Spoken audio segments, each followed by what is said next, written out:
Hello，你好，欢迎回来。Welcome back to Wisdom Wednesday with Johnny Tiger on June 15, 2022.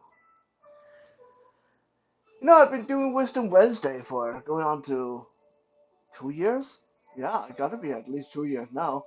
To this point, and I still feel so strange calling this Wisdom Wednesday because, well, I just don't find myself having an abundant uh, amount of wisdom. uh, you know, to me, it's more like trivia Wednesday, but I needed something with a W to go with Wednesday, so we went with Wisdom Wednesday. Uh, anyway, whether you find these little infos, stories, folklore, uh, cultural references useful or not, uh, it's up to you. And I enjoy doing Wisdom Wednesday. Wisdom Wednesday and Sausage Sunday got to be the two that give me the most headache sometimes, but I enjoy them the most as well. Partly I enjoy them because I hardly have to set anything up. I just aim the camera outside the window and then I can start talking. And boy, can I ever talk.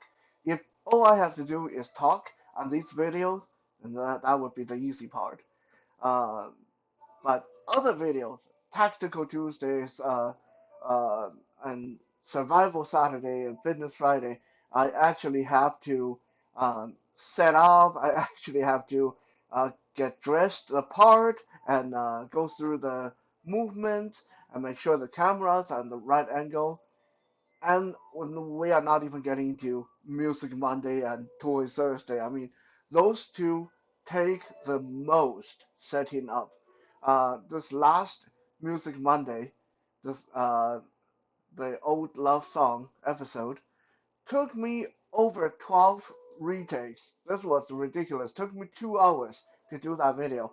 And there have been Toy Thursdays in the past that took 2 hours, 3 hours to get produced as well. So Wisdom Wednesday and Soul Search Sunday for me are like uh, break days, they're like rest days. Uh, all I have to worry about is figure out, okay, what am I going to talk about, and then aim the camera out the window, and off we go. So, what am I going to talk about today? Today I'm going to talk to you guys a little bit about romance in the Chinese culture, because uh, while a lot of people today in China, Taiwan, Hong Kong romance and get married and find a date more or less the same way as anyone else in the western part of the world. Like how you go about finding a boyfriend or girlfriend here in Canada is basically the same uh, of what's going to happen if you go to China or Taiwan. There's not much of a difference. Although there is one major difference that I will bring up later on in the video. But yeah, for the most part, it's very similar. The world is a big melting pot, and a lot of cultures just blending together right now. But it's not so long ago that to find a date, to find a partner in Chinese culture would have been an entirely different ball game all on its own. And it's quite interesting to look at it. So that's what we'll take a look at today. But first, let's look at some vocabularies that you may actually need if you ever want to find yourself that Asian dream boat, that Asian girl, Asian man that you like. I know a lot of people have Asian fever. I have some friends, mostly white, that they whenever they see a Asian woman walk by, they're like, dude, calm down. Like it's not even that good looking. She's not even that good looking. Like what's the matter with you? But some people just really got that Asian fever thing going on. Anyway, to when you are dating somebody, to be in a relationship, in Mandarin is 谈恋爱，谈恋爱. That's Tunlian and then AI. I means love. Uh, 恋 is an interesting word because 恋 on its own means to miss somebody, to really think about somebody, to uh, always have them on your mind, uh, to remember them all the time. So 恋爱 means you love someone so much that you're thinking about them all the time. Okay, so 谈 the first word 谈恋爱 tan means to engage in conversation, to have a conversation, to talk about, to communicate. So in my culture, literally to date someone is to say we are having conversations about how much we love each other. 谈恋爱, that's literally how you translate that. Your date, your romantic partner, you would refer to them as 爱人, A-I-R-E-N, 爱人. 人 means person, and we already established. I means love, and so 爱人 means lover, partner. Uh, love itself, the feeling of love, is called 爱情, A-I-C-H-I-N-G.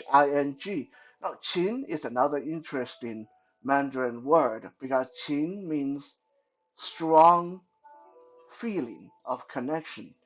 情, there's 爱情, there's that the connection, the feeling of love, and there's 友情 means the feeling of friendship.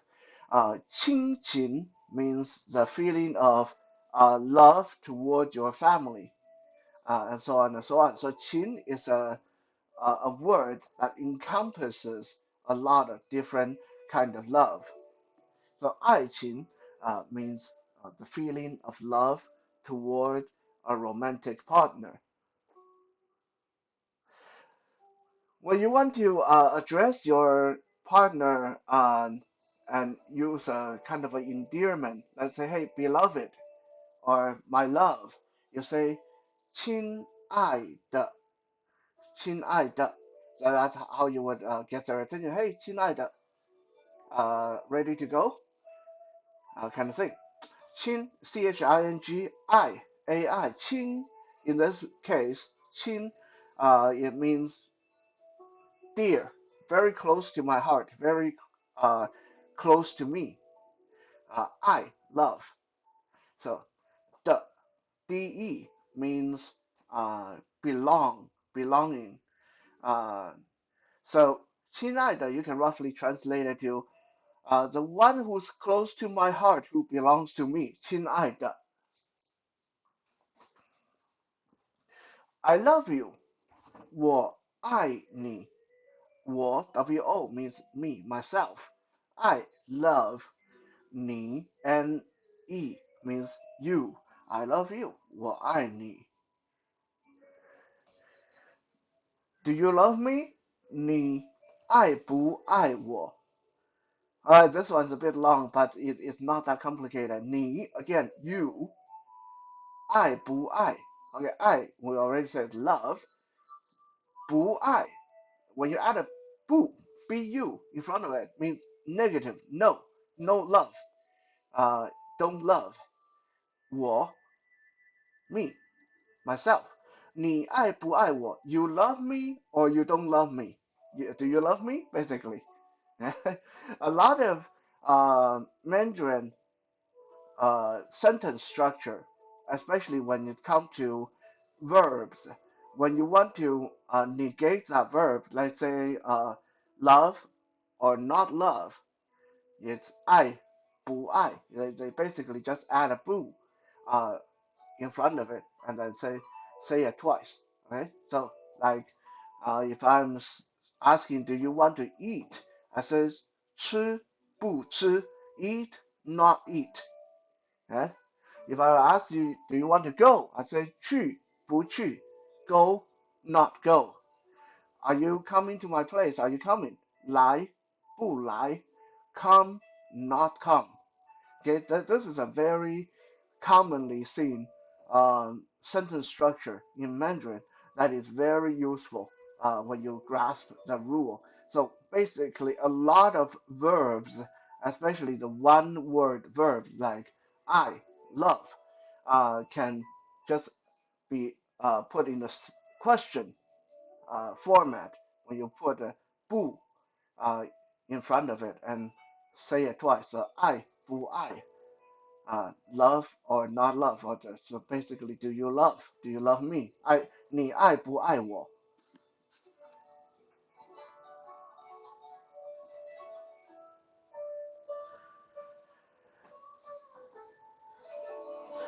So let's look at dating in Chinese culture in the modern era. Because if we go back into uh, historically, I believe I already talked about that in the matchmaker episode in the past. In the past, it was all arranged marriage. Uh, that you have to go with whoever your parents uh, wanted you to go with, and the matchmaker was in charge of finding you that perfect partner. The matchmaker in the past also was responsible if you didn't get along in your marriage. If you were like the matchmaker basically was a double duty as a relationship counselor. Now, in the modern era, people no longer really need matchmaker, although some people definitely still act like they are matchmakers. Um, However, the whole concept of 谈恋爱, finding romance, finding love, was not really a thing for Chinese people until, oh, maybe after 1980. Prior to 1980, Chinese people, when they wanted to find a relationship, when they wanted to find a partner, they didn't say 谈恋爱. Like the word I have nothing to do with it, basically. Chinese people has always been very, very tight-lipped on the word love. Uh, this is something that's kind of interesting, that it's a bit of a culture shock. That I remember even now, a lot of Chinese people, Taiwanese people, when they have their first interactions with English-speaking people, and they see how freely the word love is thrown around in songs, in conversations, and people can say, "Hey, good to see you. I love you." Well, they mean they love you as a friend. They don't actually love you like they want to sleep with you. But things like that blow Chinese people's mind. Like honestly, it's a big culture shock for a lot of Chinese people even today. Because honestly, I'm 40 years old now. I have never, never in my memory heard my parents tell me they love me. I mean, I know they love me. Obviously, they do. Um, Even though they have a weird way of showing it sometimes. And I have never told my parents I love them. It's just not a thing in Chinese culture. You don't throw that word around. None of my Mandarin friend ever say anything remotely similar to "I love you," and I never say anything like that to them either. It's not a form of greeting. It is not okay to just throw that out. Uh, uh, and stuff like that. So Chinese people, it's it's almost like the word love is kind of taboo, and even to your partner, you don't say it all that often. You definitely don't say it to your brothers, sisters, friends, or children. Um, so I remember when I first came to Canada back in the 1989, and then when I was growing up in Canada as a teenager, every time I came across someone and signing their email off as cheers love or love you or miss you and love you or stuff like that, um, Or I went to a restaurant and I have waiters and waitresses. What would you like, love? Or good day, love. It kind of short-circuited my brain, making me think, whoa, what's going on here? This guy just called me love. Is he gay? It's like, what's going on? Like, even for me, this was something that's really hard to get used to. That was me digressing a little bit, but just to show you how big a deal it is. That the word love is for Chinese people. It's quite a taboo or sacred word that you only use in very specific circumstances. And like I said, prior to the 80s, it was not even used for finding a romantic partner. Okay, for people back then, if you throw the word love in there, then it's silly. You don't even know the person. You're not even married yet. You don't have children together. You haven't lived together. How can you say you love the person? You don't know anything about the person. So back then, 谈恋爱 wasn't used to describe uh, uh, dating someone. Back then, when you dated someone, the word was 搞对象，搞对象. Uh, First look at the word 对象. This have to go together because if I take them apart, they don't really make sense. 对, DWA, 象, XIANG. Now, some people will say, sound like SH. How come you say it's X? Because on paper, the SH sound for Mandarin is made with the X sound. So whenever you see something spelled with an X in Mandarin, the sound you're looking for is the SH sound. 搞对象，对象 means counterpart. Counterpart. 搞 means to search for, to look for, to interview for, uh, to try to get. So 搞对象, uh, prior to the 80s, when Chinese people going on dates and trying to find partners, they were literally saying, I am interviewing for my counterpart. I'm looking for a counterpart. Okay, so love, romance got nothing to do with it, at least back then. It's not until after the 80s that people started to be a little bit more relaxed and call each other 爱人 and 亲爱的, and then you say you're 谈恋爱 after the 80s.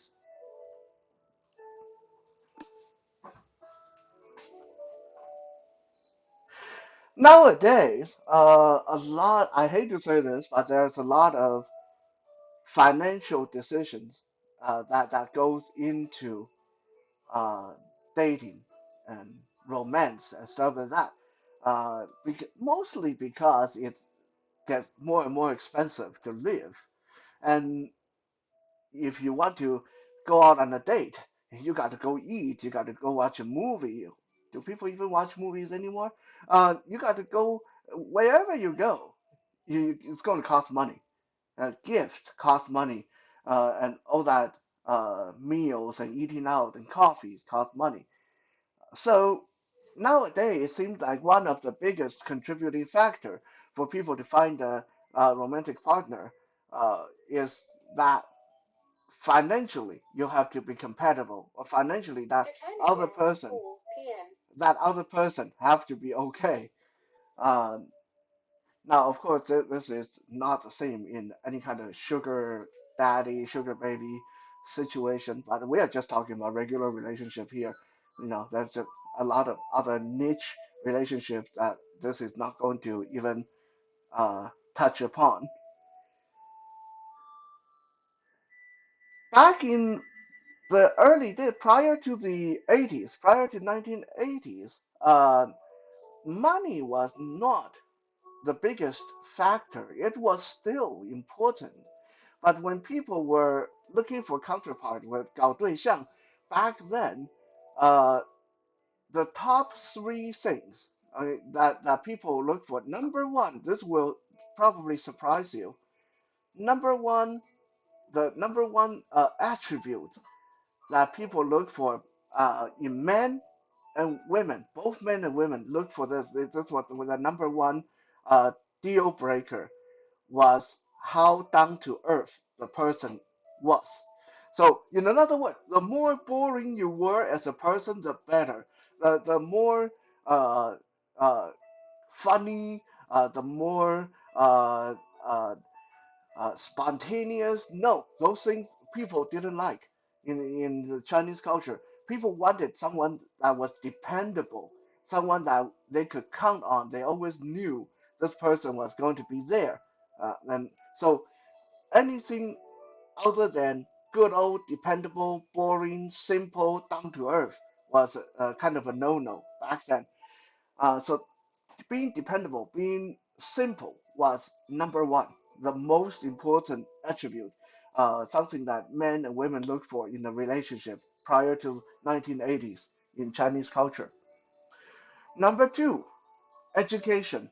Now, education has always been one of the biggest factor in for Chinese people, whether they're hiring someone or they're marrying someone or they're making friends. Like it's so big that prior to the 80s, if you would come across as someone who's not educated, or if someone who doesn't know a little bit about literature, someone who doesn't know a little bit about philosophy, someone who doesn't know about a little bit of science, then no one would wanted you. Good luck trying to find someone. It's almost impossible. So education, and I'm not saying that everyone had to be PhD or master's degree, but you needed a set amount of education to make yourself remotely appealing as a uh, prospect for counterpart. And not until number three that job came into play. Number three was job, and you needed to be of a certain type of worker. Certain you needed to be in a certain field to boost your chance as being desirable.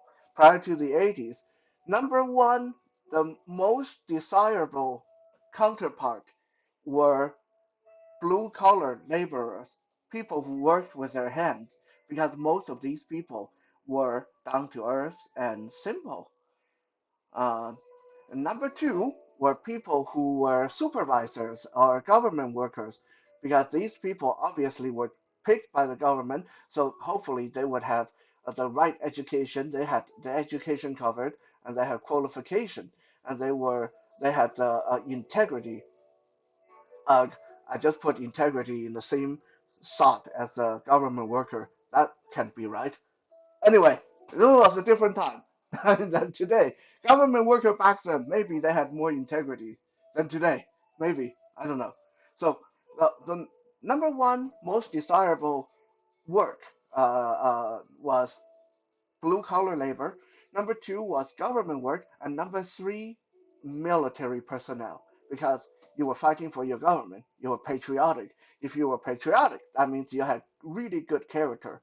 Uh, so those were the three that most people look for in their partner. If you happen to fall out of those three, then your prospect of getting a partner would be a lot lower back then.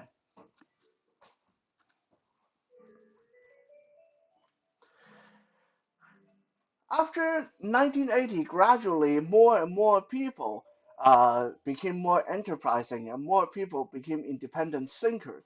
And less people wanted to just dedicate their life to be in the military or be working for someone else or for the government. More and more people started to realize, hey, if I want to make money, maybe the best way is to become my own boss. So more and more people became business people, businessmen, businesswomen. So after the 80s, there was a huge shift towards uh, money and business being the primary desirable trait in a partner in Chinese culture. And that unfortunately continues all the way to today.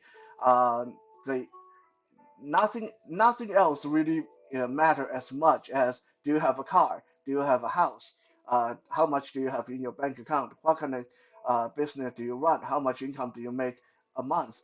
These are things that you actually like the people find out about each other on the first date. If you don't get past this stuff on the first date, if you don't pass the expectation, then bye bye. You're not going to get a second date. That's how a lot of dates go in Chinese culture. In fact, it's so crazy that in the mid 80s, there was a national survey did in China for asking women all over China what are some of the top qualities, top conditions that you would consider someone suitable, worth your while for you to pursue them, to try to date them. And here are a few of the things that were listed as a part of the top 10 that by women all over China. I'm going to share them with you because it is quite interesting. Number one, have a house. Okay, this one's obvious because a lot of women only wanted to marry someone who have their own house, so you wouldn't have to worry about that. Number two, have a car. And that again, kind of obvious. That's okay. No, so far so good. Number three, make at least $70 a month. Now, this may sound like something so laughable today because most people, even on minimum wages today in North America, make more than $70 a day. But back in the 80s, the average salary for Chinese people was $30 a month. So wanting them to make $70, that it would be almost equivalent to someone who makes millions today. Okay, so $70. Um, the next one, the top among the top 10 conditions Chinese women were looking for in their um, mates. Both parents have to be deceased. uh, yeah, Yeah, because that means you don't have to deal with the in-laws. That means you don't have to worry about uh, being nice to the in-laws and put up with all that drama. So that was actually listed as one of the top 10 conditions. Both parents have to be deceased. Next one, no friends at all. Uh, for this was again, another crazy condition that was big for Chinese women. They didn't want their husband to have friends because when you have friends, then you like to go out, you go out drinking, you go out and spend money, and you are never home. So someone who didn't have friends was ideal to them. Next one, do not have any hobby outside the home. Okay, so no golfing, no fishing, you stay home all the time. You work and then you come home. That's it. So these were some of the stuff that were looked for by Chinese women, and in many ways, it's still very prolific today to trying to get a date in Chinese culture. This is these are the kind of things that you kind of have to expect run into. Prior to 1980, when the most bare minimum for a woman and her family, I'm going to talk more about the family thing, but for you to be accepted as a worthwhile prospect for a date, the most bare minimum was what they call the three turning things and one sound, one audio thing. The three turns, one sound. Is what how they said it. Three turns, one sound. What were the three turns? So for a woman to even consider you prior to 1980, you have to at least have a watch. Okay, that's a turn because the watch go round and round and round. You need to at least be able to afford a watch. Number two, you need to be able to afford a sewing machine. Right? Again, sewing machine go round and round and round. That's turn number two.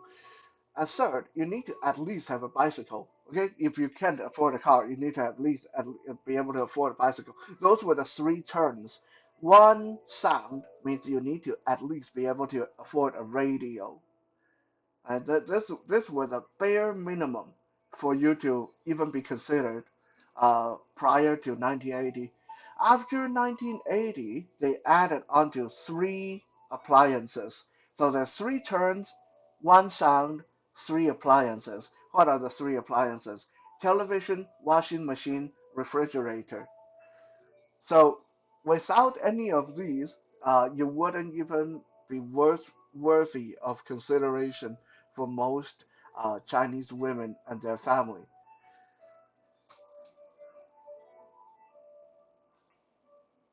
Now, unlike here in the West, where honestly, romance has always been, well, pretty romantic.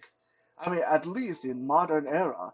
Uh, in the 60s and 70s, especially when there's the whole love for everybody and flower power and hippie movement. Everyone loves everybody. Everyone feel free to sleep with anybody. Yeah, sex outside the marriage, no problem. Have at it. Just play safe, be responsible, but whatever, have fun.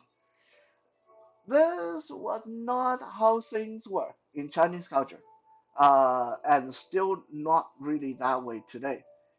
Uh, People are a little bit more relaxed about that today, but if you have a child outside wedlock, or if you uh, when if you are not a virgin on your wedding day, it's still kind of a big deal in Chinese culture. Um, Prior to the 80s, when people said they were going on date, most of the time, all they did was arrange a time and meet at a park, and they would walk round and round the park and talk and talk and talk and talk. That's basically it. Uh, what do they talk about, you may say? Well, like I said, there's a lot of things you need to find out about your partner, what they do for work, what their family background were, what did their mom and dad do for work, and which part of China or Taiwan they came from, what was their family tradition, and do they have hobbies, do they have friends, what do they do with their friends, all this stuff. There's a lot of questions you need to ask. Okay, so there's a lot of talking. Like literally, when people were 谈恋爱 or 搞对象, that's all they did. It's like talk, talk, talk, talk, talk. They walk around the park or sit on the bench and talk. Now, some people will say, well, do they at least like sneak in a kiss here and there, hold hand, do some groping, stuff like that, all the stuff that we do when we're dating? Usually not. Usually not, because back then, in the around the 80s and late all the way to the late 80s, if you get caught doing that, if you were kissing your girlfriend at the park, or if you were holding hand at the park in public, uh, you could actually get arrested. They can they can call the cops, and the cops will come and take you in. They wouldn't put you in jail, but they would give you a very stern talk, and then call your parents, and then your parents then come pick you up, and then when your parents take you home, they probably going to beat the crap out of you for embarrassing them. So back then, people really that a lot of them that's all they did, just talk. And any if they did wanted to get up to something a little bit more intimate, they needed to hide that. They needed to really go to somewhere no one's going to see them, no one's going to know about it. It have to be hidden, like the darkest secret. And this, unfortunately, was also why there were a lot of unplanned things like children being born and being abandoned, or abortion attempt gone wrong and women would die because You were not supposed to get up to anything. Like it's just so taboo that you could if anyone knew about you doing that outside wedlock, you get arrested and your name might get publicized and your family might get embarrassed and the whole work. Like I said, nowadays I'm a lot more relaxed about that, but still, it's frowned upon. I mentioned earlier in the beginning of the video that for the most part, Chinese people date just like anyone else nowadays. There's not all these uh, s- extreme measures and conditions and old-fashioned stuff. However, there's still one thing that is still hold true today, which is most of the time, most people in Chinese culture uh, they require parental consent. Even if they are adult, they still want the blessing of their family. So if you ever date a Chinese person, especially a Chinese female, now Chinese men are a little bit more assertive.